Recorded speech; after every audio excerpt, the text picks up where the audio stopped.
Okay, here we go with chapter 4. I'm just going to try to get all this in one video. I don't know if it's going to happen. And, young viewers, this is probably not going to be for young viewers because I've seen the word nipples again and it's the first page of this. Here we go. Chapter 4. Love's Next Door. The passion was frantic, almost desperate, as they moved their hands from side to side, trying to position for the perfect fit. Justin wrapped his arms around her to pull her close to him. For a moment he thought about stopping this madness, but it felt too damn good.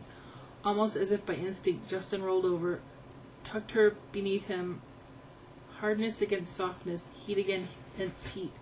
A small groan escaped his lips as he pushed his desire against her, trying to ease his heaviness. He moved his tongue across the edge of her lips, loving the sweet taste. Stacy ripped off her mittens and threw them aside, running her fingers through his short brown hair, then placing them on his back, pulling him closer.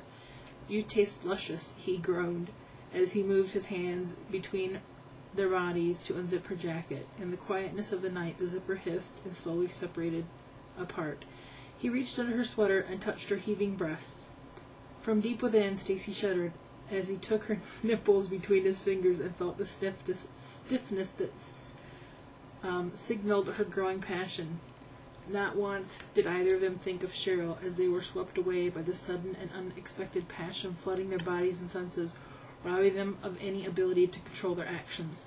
Justin pushed her sweater up, and Stacy caught her breath as he placed his warm, moist mouth against her breast. This is hard to read, people. Spirals of pleasure coursed through her, igniting flames of desire. Everywhere his hands and mouth touched, tiny sparks erupted into full-blown infernos. To her amazement, she found herself moaning and arching her body to meet his. Her mounting desire carrying her away. Stacy wanted him more than she wanted any man before, but not like this. Not like a couple teenagers floundering in the snow. She had to make love to him slowly and gently. With a desperate, needy voice, she pleaded, "Justin, we can't move.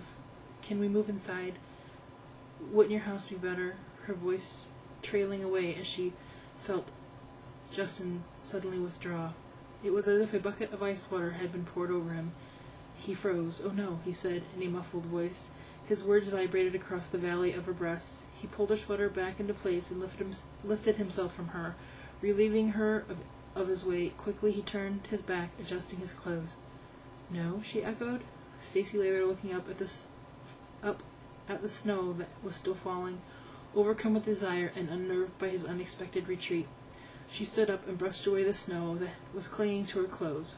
Her hands were shaking and her breath still rapid. "What's wrong, Justin?" she asked as she stood in front of him. He took a deep breath and moved away from her. She was standing too close for comfort. Suddenly he felt angry. "Do you know what just about happened? What? Do you know what was about to happen?" I got it that time. Posed the question as if she didn't have a clue. "I'm not stupid, Justin," she shouted back. "And why are you yelling at me?" "Because you're mostly responsible. The way you came on to me earlier tonight, then marching over here."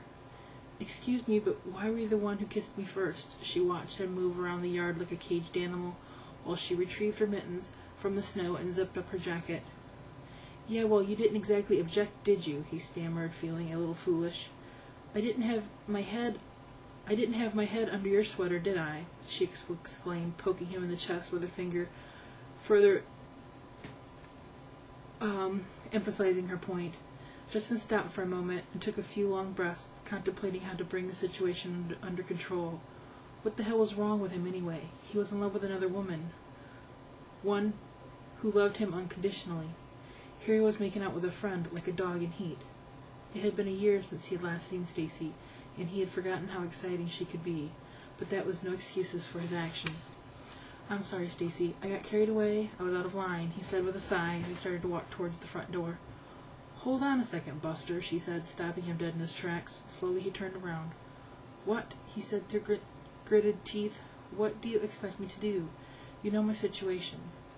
Her eyes widened in anger. The nerve of him, getting mad as if she planned and instigated this whole charade.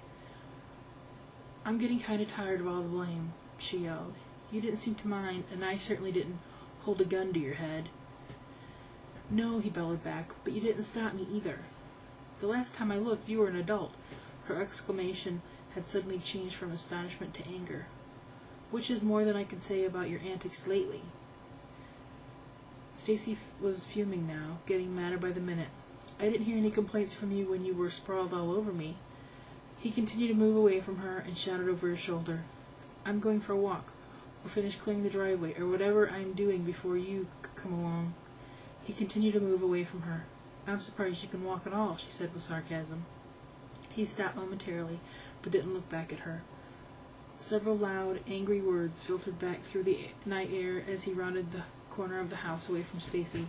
Justin walked over to the shovel and picked it up. He began clearing the driveway, throwing snow in every direction, hoping to work off his anger, guilt, and frustration that consumed him.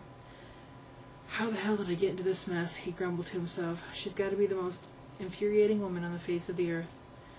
It was just his luck that they had to be neighbors. Actually, they weren't neighbors, but their properties connected in a kitty-corner fashion. But Stacy always referred to him as his neighbor. Just next door.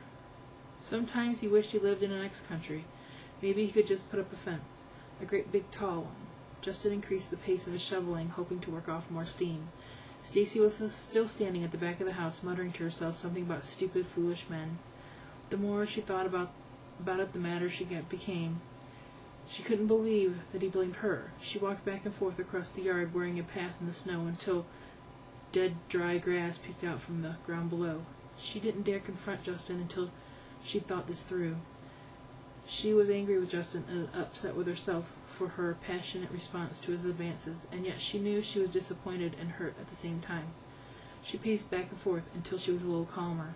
Finally, her body stopped trembling, her hands stopped quaking, and her breath returned to normal. Then she approached Justin.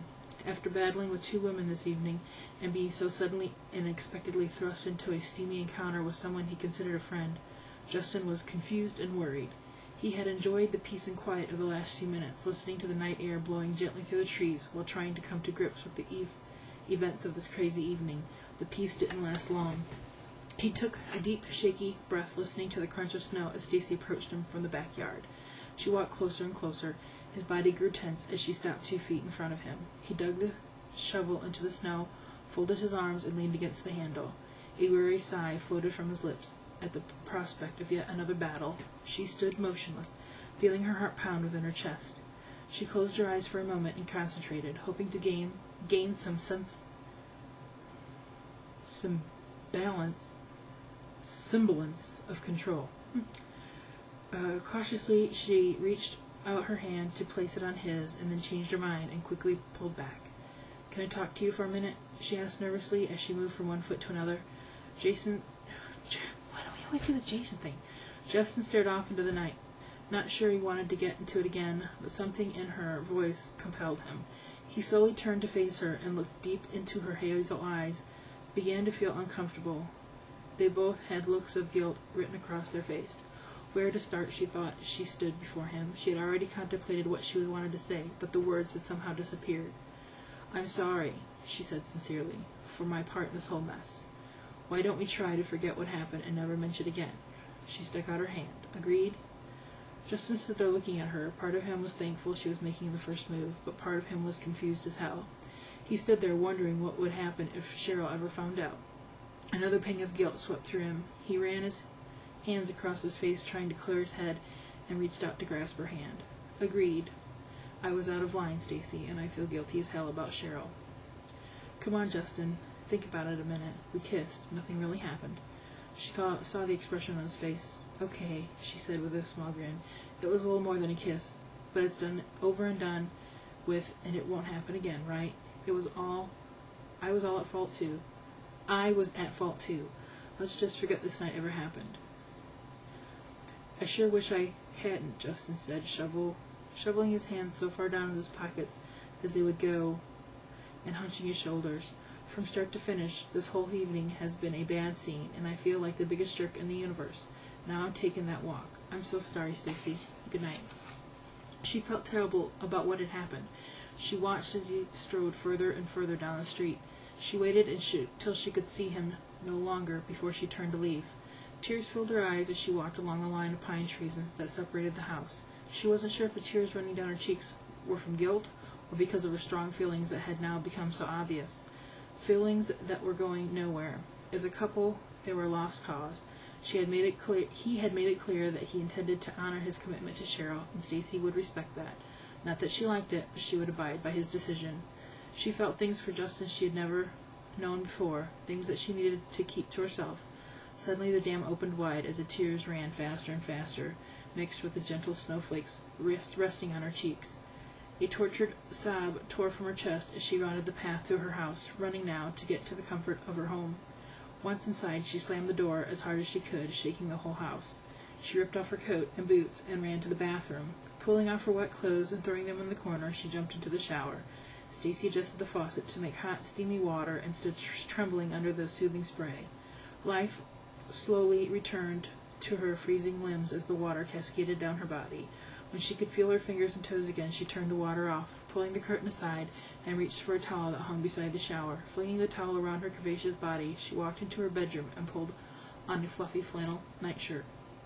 Heidi walked slowly around the corner into the room. "Come here, baby," she cooed.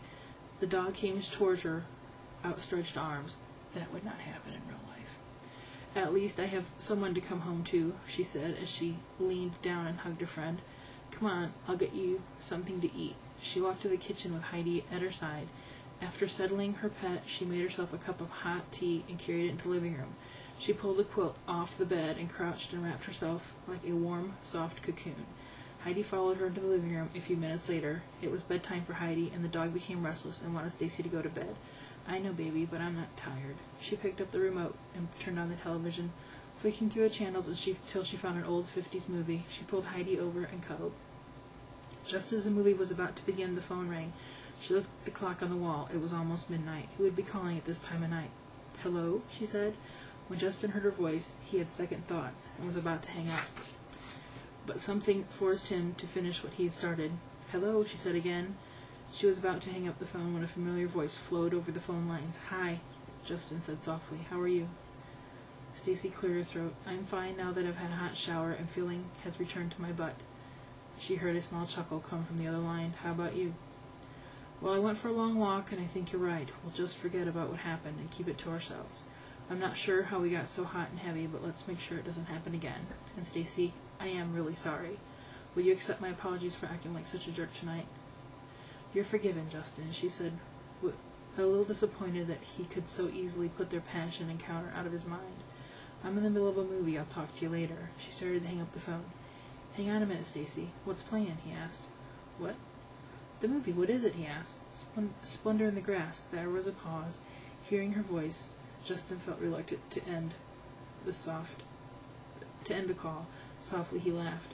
"What's so funny?" Stacy didn't feel like laughing. "Excuse the weak attempt at humor, but is the sequel Splendor in the Snow?" "Well, that's all forgotten now," Stacy replied, unable to summon up any sign of amusement. "Yeah, you're right." Justin was still unable to let her go. "Good night, Justin," she said softly, barely above a whisper. He sighed. "Good night, Stacy," finally hanging up the phone and leaving her alone once again. Stacy crawled back under the blanket, crying. She wiped away the tears and settled in to watch the movie. While the images on the screen, loved, laughed, and discovered true love scenes were early in the evening played and replayed in her mind, creating her own private show in which she and Justin were the main characters. Stacy wasn't watching the movie. She was staring at the screen, lost in her own story, a story without a happy ending. That's the end of chapter 4.